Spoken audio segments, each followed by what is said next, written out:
Major Pound Cow here, and I'm hanging with the bad guys. These bad boys for heel, hop, and chair shot. Till then, catch you guys on the flip side.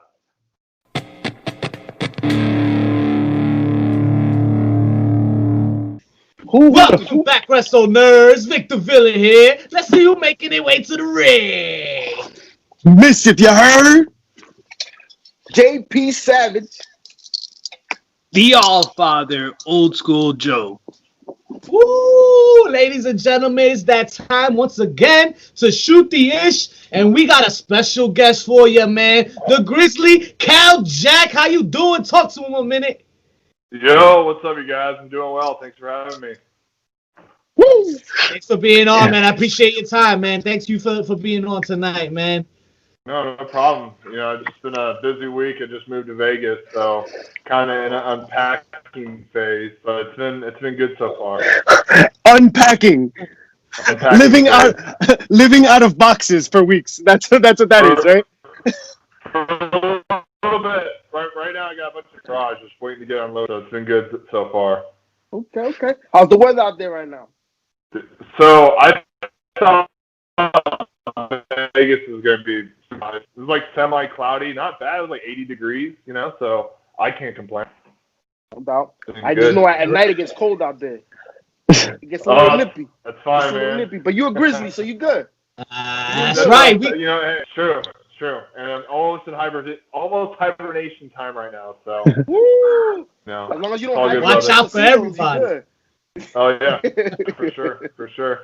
We're in Jersey, so it's nice and cold out here. It's not as good as the 80s. Yeah. We'd like it to be, but Nice. Yeah, East Coast they skip fall. It was all winter. Yeah, it went from summer to winter.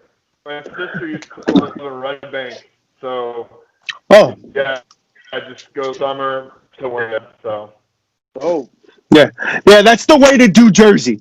Summer and that's it. Like that's it. There's nothing else. Nothing else. Even summer to straight winter. Yeah, that's it. You know what everybody in Jersey does in summer? Leaves Jersey. That's what it is. It's a circle. They all go to.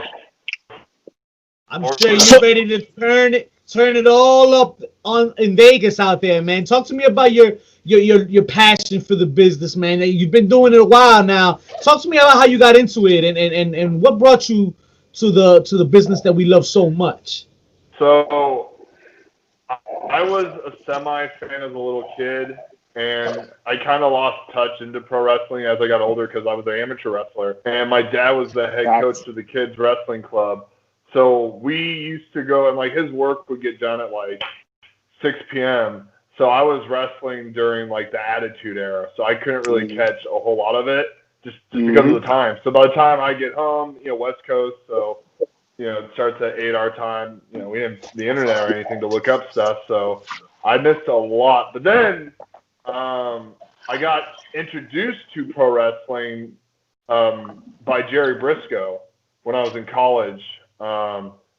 He was recruiting because that was what Jerry used to do. Was he would go to like college tournaments, look at some guys that had they didn't have to be great amateur wrestlers, but you know, dudes that seemed charismatic or athletic. And he talked to me my sophomore year in college, and he was just like, "Hey, would you want to try out for WWE or get into pro wrestling?" And I said, "Sure." And he goes, "If you're all American, you do well. You have a better chance of getting signed." And I said, "Okay." So I kind of had a little bit of up and down college career, but I managed to become an All-American my senior year, and that was a good big green light for me to get a tryout. And I did the whole tryout thing in Florida. It was 2012 is when I officially first got in the ring the first time. Did well in the tryout, and then came in the following year, January 2013, and it's been a roller coaster for sure.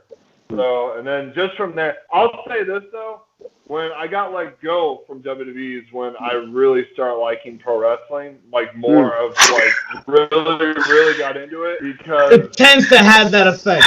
No, seriously. I didn't know anything when I first came. I didn't know anything. No one queued me up because the thing is, what a lot of guys do before they go to tryouts or whatever, They go to wrestling schools. They find a dojo. They get smartened up. They won't smart me up, man. I was just doing whatever. And then by the time you get there, I had a whole year where I could have at least gone somewhere to like really figured it out. Dude, it was the hardest fuck. Well, it was mentally challenging because like you're learning this whole thing. They're teaching a dance that you don't know what to do because you're so used to doing this amateur shoot shit. And then they're telling you like ease up, lighten up, and you're so used to just want to throw somebody.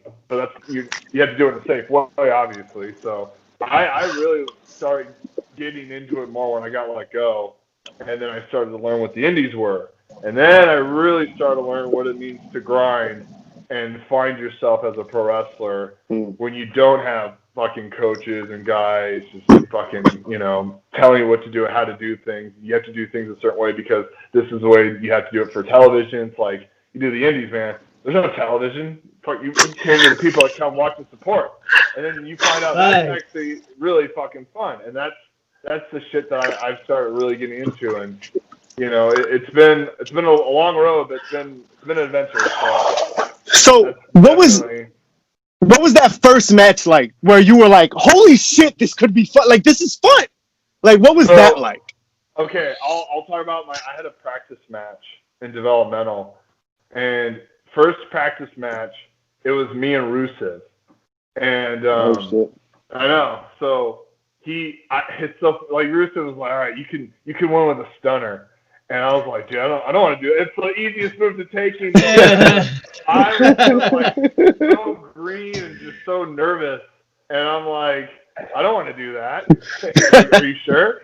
And I'm like, yeah, I don't want to do that. And then he's like, all right, screw it. Then we'll just do whatever, and then I'll stun you. It was like maybe a 4-minute practice match. But in front of a lot of that first class of NXT guys, all were watching it.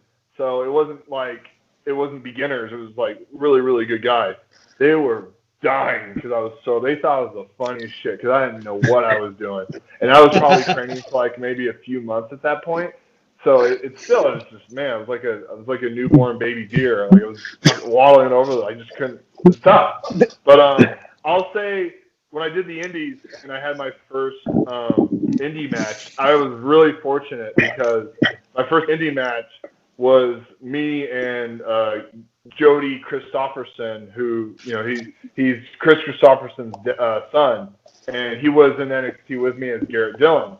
So him and I were a tag team, and we took on the Reno Scum.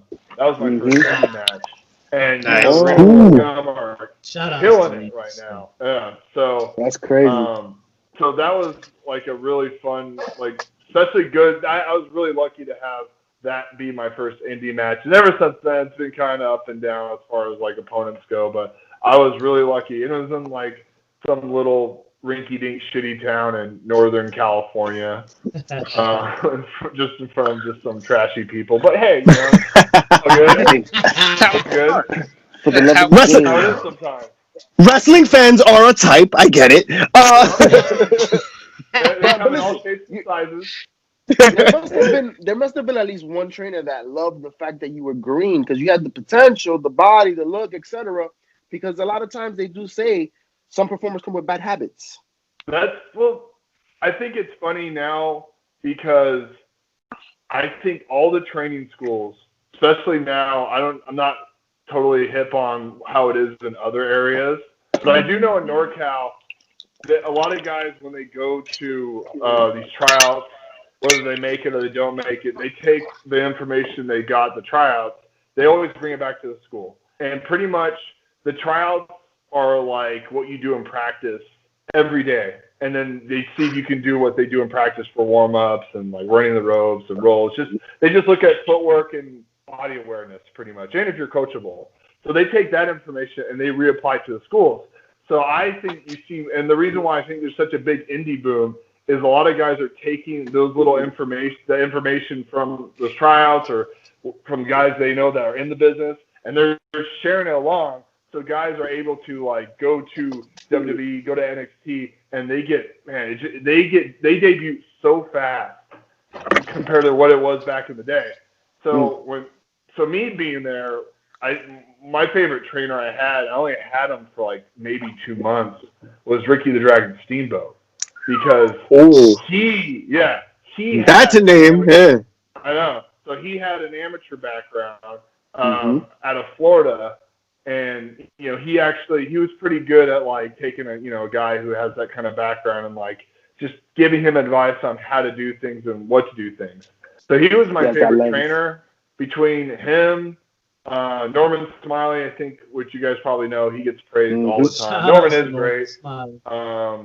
But I think one of the coaches, I think, was a little too on the ball as far as like giving guys clues on how to make it without them kind of figuring out. I would say like Nick Densmore, Eugene. He was a really smart coach, but I think he might have rubbed some of the higher ups the wrong way because too many of the guys were kind of figuring out because he's cueing them in without giving the nerves or making them.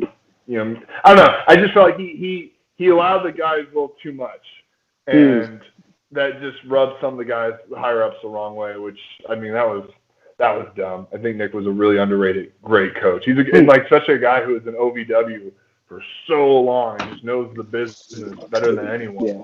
So another case of unfortunate politics. Yeah, definitely, for sure. That's just the way it is sometimes, man. But I think another coach I really like is like Robbie Brookside, who big in Europe, big all over. He was a great coach, and I actually lived with Robbie for like a year when he first became a coach, and that was super helpful. Yeah, that was interesting. Those were fun times. But I mean, you have me. I'm from California. This dude's all the way from Liverpool in England, so that was an interesting experience. Wow.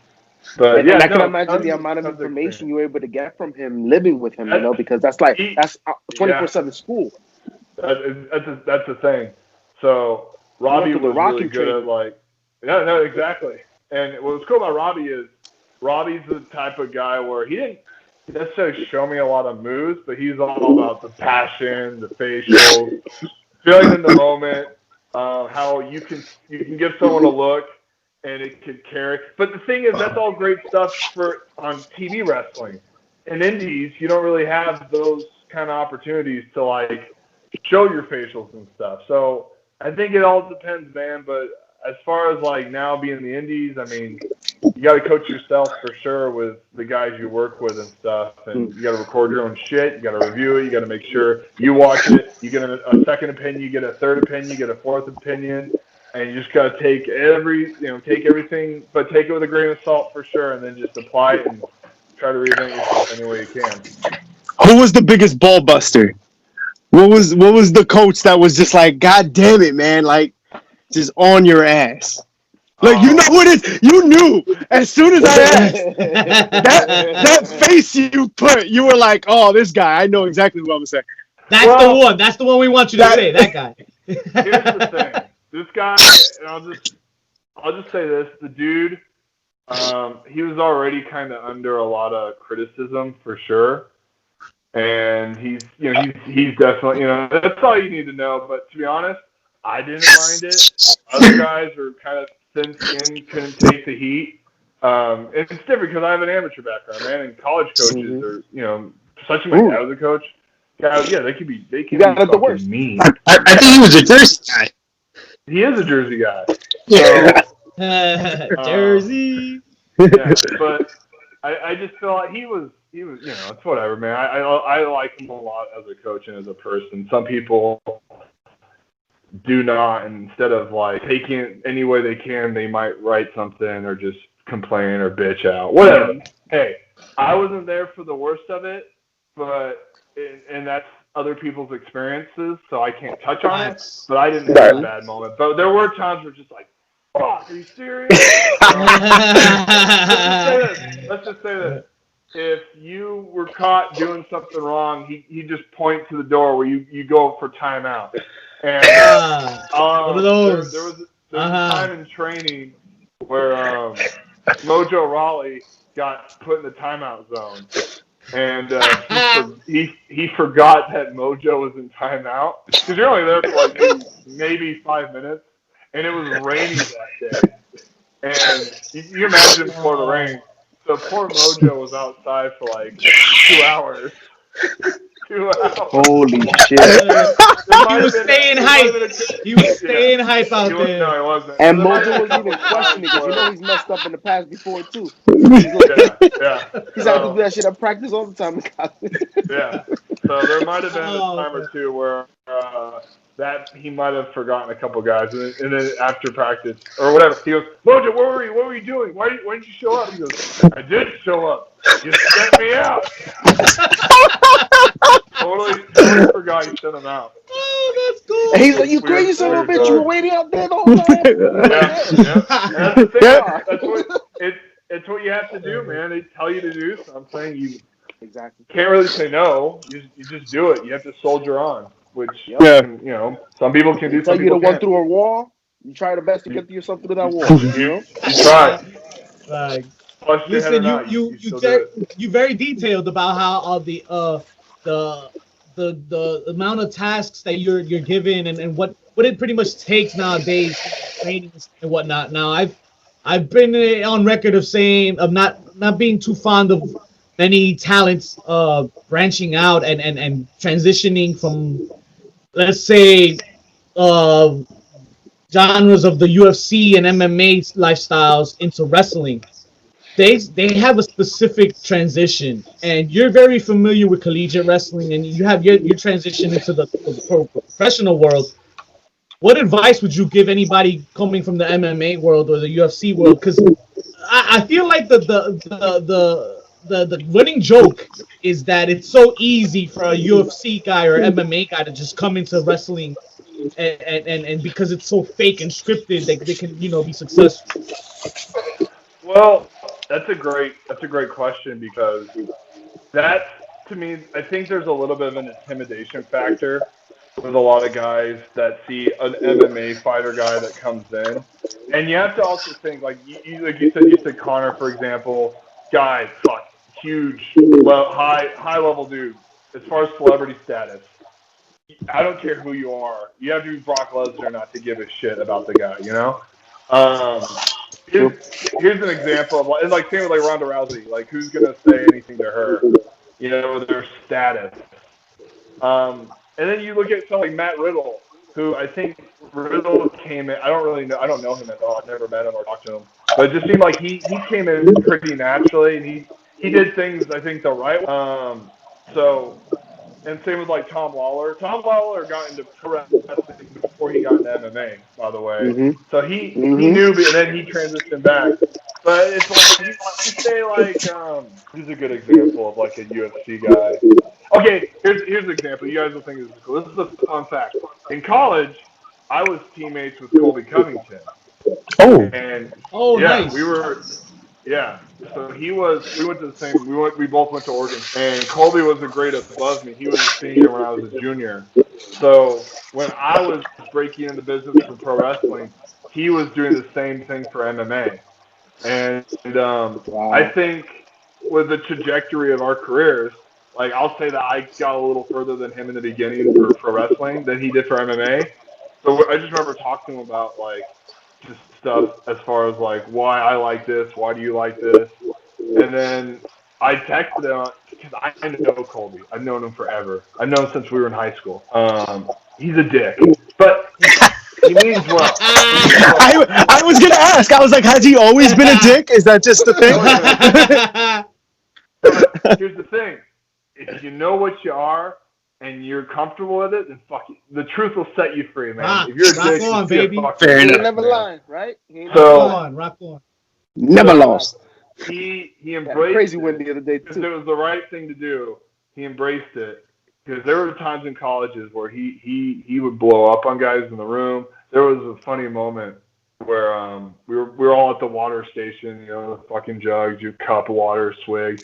And he just got done wrestling, and there's one of my buddies was getting a thing of water, and Colby just fucking shoves him to get his cup. And the guy was so fucking pissed. Colby and him just start fighting over the water jug. And they knocked over the goddamn water jug, so no one had water. Nobody wins. Got it. Nice. It's just, It's like a walking PSA, bro. Yeah, exactly. So So, but he's a guy who he did stuff with American Top Team. Those guys, because of Bobby Lashley, they had that angle on Impact, and then Colby started going to Impact. He started kind of getting an idea how the business works, and then he transitioned that character you see, the MAGA and all that stuff, to his MMA, and then created his own character. And then next thing you know, man, his the work became a shoot, and now he's this big Trump guy. Which, he found himself. Oh, man. He wasn't, but it's funny because like in college, it wasn't like we talked politics hardcore. I don't think we didn't care. But it's just so funny that's how it is now. Yeah, that's probably the one case. But like I said, dude, a lot of MMA guys that come in, it's up to the wrestlers, man.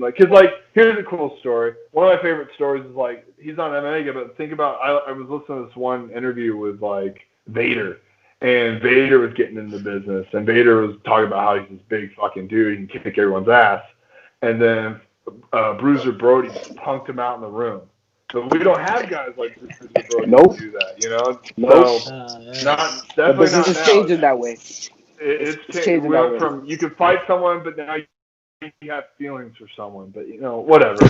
So that's how it is. If you ever read, You see the shit that he went through.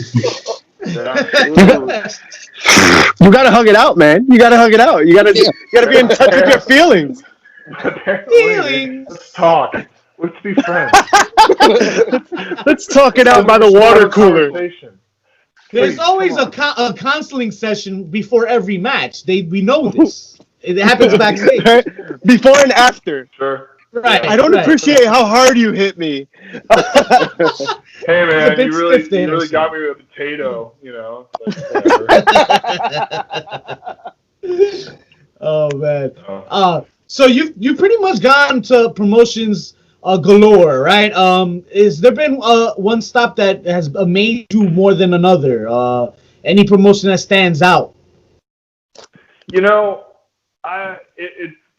It's tough for me to say because I want to branch out more as far as promotion-wise go. I mean, this is what's funny and it's ironic. When I first got into the indies, Bloodsport was like my number one thing. I was like, I just want to do Bloodsport. It fits my style. So dope. I've always loved the idea that I want to do Bloodsport. And then when this pandemic hit, and 8 months, nothing, can't do a fucking thing. It's driving me crazy. And eventually, enough people talk, and Barnett puts me on Bloodsport. And it's like, this is great. I wish I didn't have an 8-month period where I wasn't absolutely doing anything. But fuck, this is great. Let's go. Yeah. It's funny because I was like, I just want to do it. And it would have been nice to have a little bit of a trajectory to it. But it's like, nope, you got to be ready no matter what. So I would say Bloodsport's easily my favorite just because I just love the idea of it. I mean, man, I've been up and down the West Coast as far as promotions go. Not the biggest ones, but some pretty good ones. But I would say right now it's Bloodsport just based on popularity. I mean, Bloodsport was definitely where a lot of us noticed you. And I remember watching the match and watching you throw those gut wrenches around. And I remember telling the guys right away, I got this Steve Williams, Dr. Death vibe from you. As soon as I saw it. Is that something you hear a lot, or is it? Well, here's the thing, man. And it's just the thing about the comparisons with Dr. Death is it's really eerie because when I first got into pro wrestling, I wore the red, white singlet, the Dr. Death. I wore that for our picture. Nice. But the singlet belonged to my dad. It was my dad's singlet. So no shit. My dad, yeah, exactly. So my dad's asking me questions like, "Hey, how's it going?" Blah blah blah.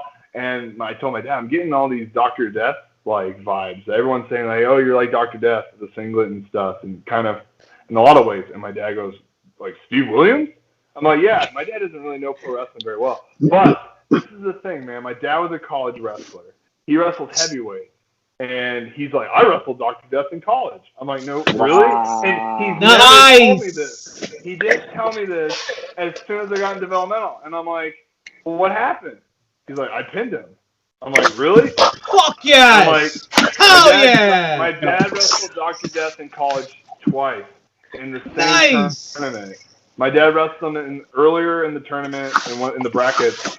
He pinned Dr. Death.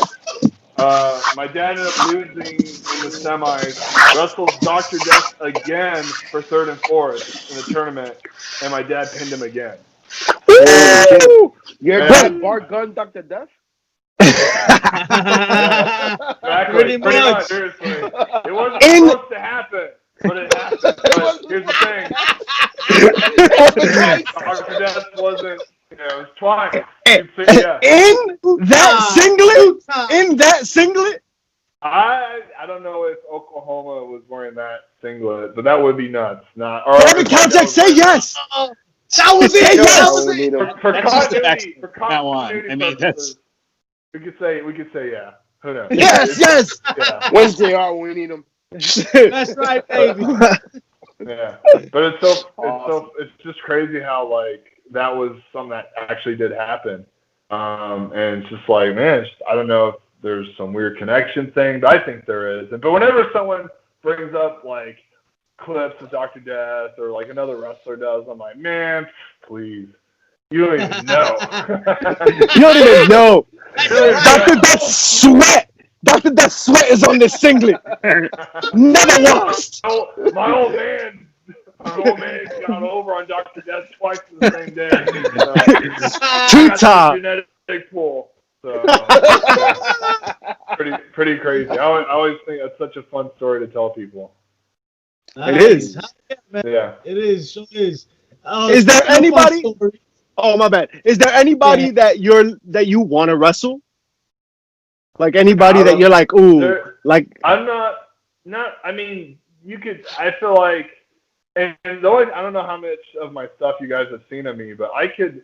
I feel I can kind of go with anyone style wise. So there really isn't anybody. It's funny. I had a question someone asked me. They're like, who would you rather? Like between a shoot match and a pro wrestling match, who would you rather go with? Like Brock Lesnar or Kurt Angle? And I said this, and here's the thing. I have my reason. In a shoot match, like a real match, I'd rather wrestle Brock. In a pro wrestling match, I'd rather go with Kurt. Because, and the reasoning is, with Brock, I know how he amateur wrestles. I can hang with him, and who knows how the match will go. With Kurt's so fucking dynamic, and he's so good. I just feel like that match would be awesome. Brock is so like suplex, you know, and you really have to earn his respect for him to sell or do anything for you. So I just feel like with Kurt, it would be just so much more fun, and just you can do so much with him. And then with Brock, I'd rather just fucking wrestle real with that fucking guy and just go at it, because we're not too different in size. Obviously, he's a fucking beast, but it would just be that's what I would. I'd rather go shoot with Brock. And Kurt, I'd rather do like a real pro wrestling match. Brock's a big boy, but you a big boy too. Rematch I'd like to see. I've stood by him. I'm taller than that guy. But you're definitely taller. He's definitely wider though. He's got the mule like back and shit. Like he just feel like a brick house. I think old school got a rematch in mind. I definitely have this one rematch. I'd like to see you go up against Jeff Kopp again. That's the thing. I wrestled Jeff so early in my indie career. Exactly. You know, it was so early, and even I was kind of like, Jeff just won Battle of Los Angeles too. He just won Bola, and then he wrestles me at Big Time Wrestling, and I was just still trying to figure out. I was so on again, off again at that point in my career because I got fucking hurt, my shoulder. I took a year off after I got let go. I was probably like a year and a half into my indie career, and then Jeff and I wrestled, and it was okay. And I would have, if I was to wrestle now, it would be just night and day difference between what I can do and what he can do. I mean, Jeff's so damn good. He's, when someone made the thing like, don't be a suplex guy unless you're these guys, Jeff Kopp. I agree. That's why I said I'm not a suplex guy. I'm a gut wrench guy. So I'm going to stay in my lane. I'll stay in my lane. But no, man, Kopp's the man, dude. So I don't know. It sounds like a match with that guy. It sounds like a recipe for a classic to me, man. Everything you just mentioned right there. Oh, for I'd sure. pay to see No, that for sure. it'd be a good one, man, and it'd be cool to wrestle him. Anywhere instead of some little Midwest, not mid, this little mid California town, Salinas. Do it in front of a crowd that might actually appreciate it more. Not to knock the good people of Salinas. Ooh, you getting heat from Salinas? Good. I moved. Anything for Salinas. That's to find me now. Didn't know what they had. Listen, fuck them. Fuck them. They didn't know what they Kal had. Jack, Jeff Cobb, Bloodsport. Let's see that. Ooh, my God. It would be fun. I know, and here's the thing, Jeff, he's doing jiu-jitsu now, so I know his holds are gonna get good, and we love, because he was in Vegas too. So I told Jeff, hey, I'm gonna join you. So I'm gonna try to get in that submission game. Okay. It'll be fun. Okay. We'll see. So the fans are winning. You hear that, ladies and gentlemen? The fans are winning. Absolutely. That'd be fun. We'll see someday. Speaking of fun, talk to me about any fun experiences you may have had with fans or matches, any impromptu moments where some crazy fan jumped in or some shit, or I don't know, maybe they try to heckle you or something. There's okay. This is this match. I wish more people saw it. I did a show in Portland, and I'm friends with Chael Sonnen. Because Chael and I used to train with each other. He used to come to Oregon State where I wrestled, and he would roll around with me and a bunch of the guys on the team. So me and Chael became buddies. And I did this show in Portland, and I took on Shaft. Shaft's big. If you guys follow Defy's that Seattle promotion. Shaft was he's a good dude, and he's someone to kind of keep your eye on in the future. He's an up and comer. So me and Shaft were having this match. And I said to Shaft, I'm like, hey, man, my Chael Sonnen's here. We should get him involved in the match. And Shaft's like, dude, that'd be awesome. So what I did, I texted Chael, hey, do you want to get involved in our match? And the match is in, this little rinky-dink bar. The ring's taking up all the space. But what we did was I got Chael involved in the match where I was going to take Shaft. I was going to run Shaft's head into Chael's fist. But Shaft pulled the old 1-2 and switched it, and I hit my head into Chael's fist. Oh, nice. So that was, and it's just like I said, man, the Salinas show with Jeff Cobb, then this show in Portland, this little bar, Chael Sonnen's there, and we're doing this spot. I mean, like I said, you put it anywhere else, people would go crazy. But it's just so funny that, that was probably one of the cooler, I wouldn't say Chael's a fan, but that's a cool person in the crowd interaction. There was another fun match with the same company where I took on Kopp. Billy Gunn and I wrestled. And nice. Billy Gunn trained me for a little bit when I was in developmental. And nice. So he's just he doesn't give a fuck. He's gonna wing everything you do. And this one fan brought a rubber big sledgehammer, and the whole match, half the match is just Billy Gunn just whipping the shit out of me with his rubber sledgehammer. And then him and I wrestled the next night, and a fan brought lightsabers. So there's a point where so there's some wacky, fun stuff like that. Thank God nobody brought a dildo. Shit. I would have put it past anyway. Depends on what California you are. Yo, you gotta be careful. I hear he's an ass man, so it's crazy. Seriously. There could have been an interesting tough spot. Just say it. Chicken's wild. You never know. Listen, Never know. You take care of a lot on your plate, man, and what you do is not easy, and you do it very well. So I gotta ask you, what do you do on your downtime, man? How do you take it down a notch? When you go home to chill, what's on your mind? What are you doing to relax? How do you kick back? I'll say that between pro wrestling, working out, and watching wrestling, one of the things I was doing to great income was I was substitute teaching. So between pro wrestling and being a substitute teacher, I mean, that was an experience all on its own. And the thing is, man, I try to keep a low profile with these goddamn kids. So the thing is, the teachers are the biggest stooges. They tell the kids you do pro wrestling, and then they get all hyped about it, and they ask the same damn questions every single time. And so between pro wrestling, I do substitute teaching, and it's just always the same. Do you know John Cena? Do you know Triple H? Is it fake?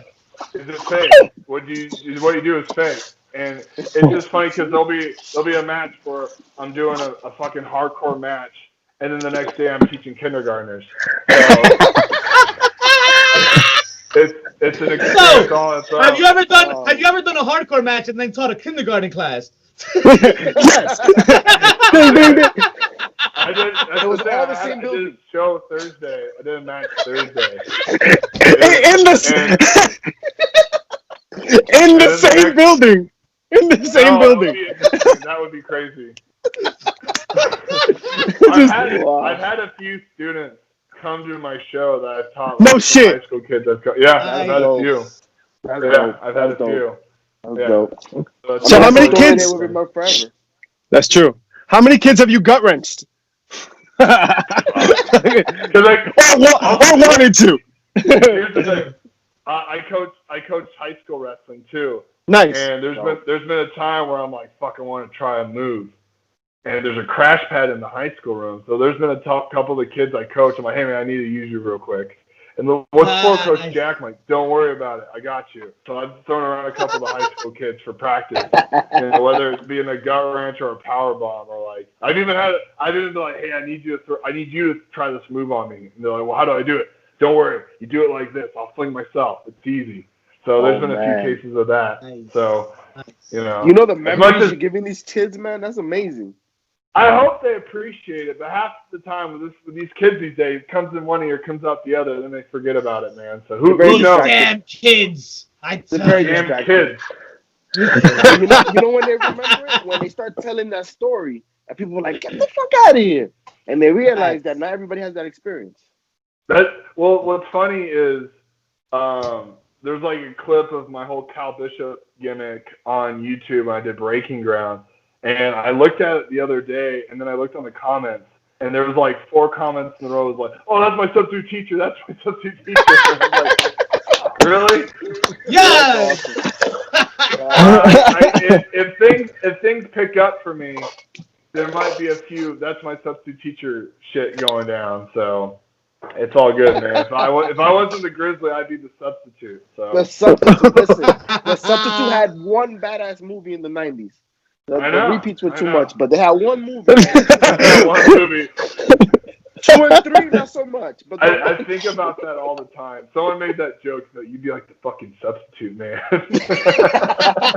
Yo, you can definitely pull that off. That would be so dope. But you got to come out like Loki in a full suit. Or at least for sure.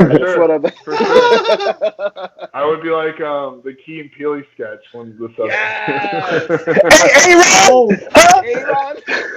Aaron! Jack Quinn! That's like, when I take Roland shit, man, that's half the reason why I never say the kids' names out loud. I just go, who's here and who's not here. I don't want to put here raise your hand. Yeah, exactly. That's always the kid always. Whenever they ask me to cover a class, I say, if you're not here, raise your hand. Because, I mean, I'm the social worker. Leave me alone. Shit in my job, man. Get the fuck out of here. Oh, man. Cal, I want to thank you for your time, man. I appreciate you joining us tonight, man. Thank you for what you do, man. We really appreciate your work. We got to get you on. Next time you're on in Jersey, please hit us up. First round is definitely on us. Definitely. But before we go, we like to end with a round of chair shots. We call it the lightning round. Mischief, don't take it away from us. You asshole, you said that backwards. Yeah, right? It was the other way. It's the lightning round that we call around the chair shots. Dyslexia is a bitch. Yo, Vic, you need a substitute? I know a guy. I know. All right, Kal Jack, go. So, Lightning round, round of chair shots. What's your favorite cheat meal? Cheat meal, I would say. Damn, that's a good. Why would you ask me that question? I don't have a cheat meal. Every meal's a cheat meal. So. Ooh, Every meal's a cheat meal. that's right. What's your favorite movie? What are you watching? Favorite movie that I watch. Fuck, damn it. These are good questions. It's funny when people always ask these questions on the spot. It's Vision Quest. Oh, That's classic. Damn. All right, cool. The inner wrestler in you. I love it. Right? Listen, Yeah. coach's son. Come on now. Yeah, right? Probably put that shit on every Saturday.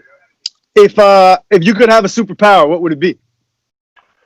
It would be invisibility. No, teleportation. Oh. Why do wrestlers say that? Nobody wants to travel. Nobody. No. Yeah. Those are years of your life.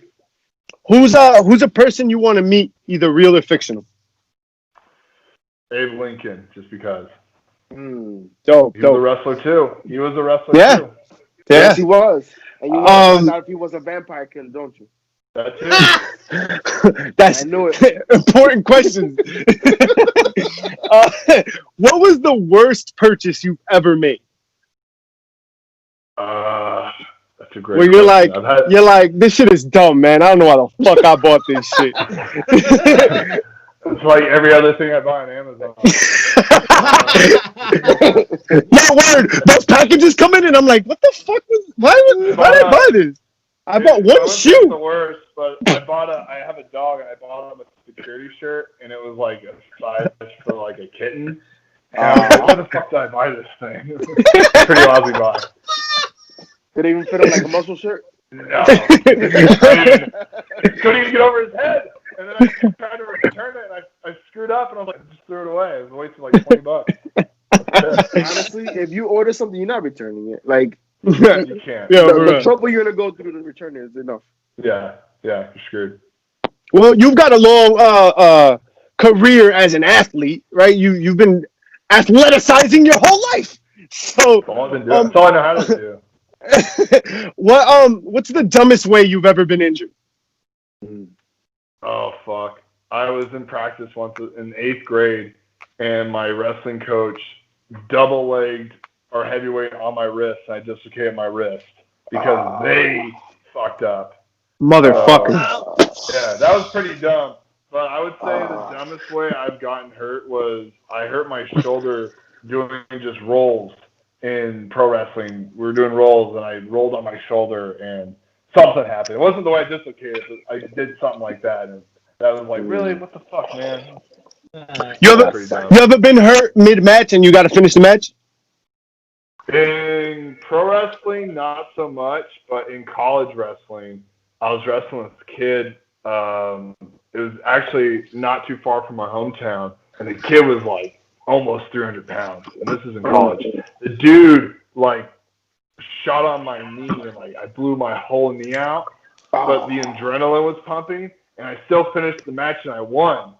And then Nice. but I still kept wrestling that season with my leg taped up. And then after the end of the season, I had my surgery on my knee. I thought I was just going in for a PCL repair. Apparently, I tore my PCL, my LCL, my ACL, and a muscle. And I had no idea. So I blew my whole fucking knee out. So you had surgery, yeah. So surgery was only supposed to go on an hour in like maybe 10 minutes. It went on for almost 5 hours. And what's fucked up is my left leg was hanging off the table the entire time. It was my right knee I screwed up. That it fucked up the nerves in my back. So I woke up, and I swear to God, I thought that they operated on my left leg and not my right leg. I'm like, God. what is going on? So I lost the whole feeling in my left leg because they fucked up the nerves. So they had to pump this weird like shit into my body, and like I didn't leave the hospital for like another week until like my left leg came back to life. So holy crap! That was an experience. Damn, they opened your knee up and they were like, man, fuck this guy. Wait, they didn't catch it in the MRI? Well, that's the Scar thing. tissue? I don't know, because this happened in 2009. So I don't know if the MRIs weren't as good as they were, now. So I don't know if they just didn't see it or they Maybe they were because you lying to continue me. wrestling on it, maybe you had a lot of scar tissue and they couldn't realize it.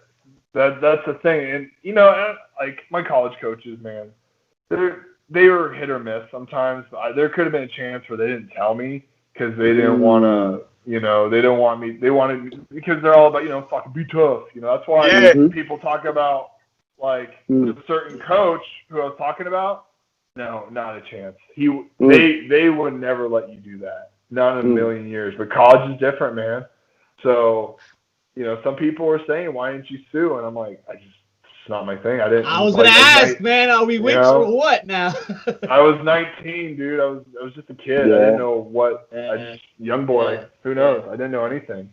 So that wasn't running through my mind. Now, if it was now, I'm like, we're taking your ass to court. But now it's totally different. And the thing is that Totally in that type of environment at that age, like, it's all about loyalty, right? So you're not thinking about that. Seriously, and like, you're what they say is how you're just gonna do everything they say. So at that time, it's like, okay, yes sir, no sir. That's how it goes, man. The hunger. The hunger speaks out. Exactly. But that was definitely one of the worst injuries I've ever had. Just being paralyzed that was crazy. That's wild. It must have been scary, dude. Like, you wake up and you're like, what the fuck? Yeah. So, what's your completely like changing gears, right? What's your favorite sports team? I'm reading the list of chair shots, and I'm like, fuck, this is not like this doesn't go. But what's your favorite sports team? It's between the Raiders, because fuck Oakland. Now they're in Vegas. Las Vegas, right?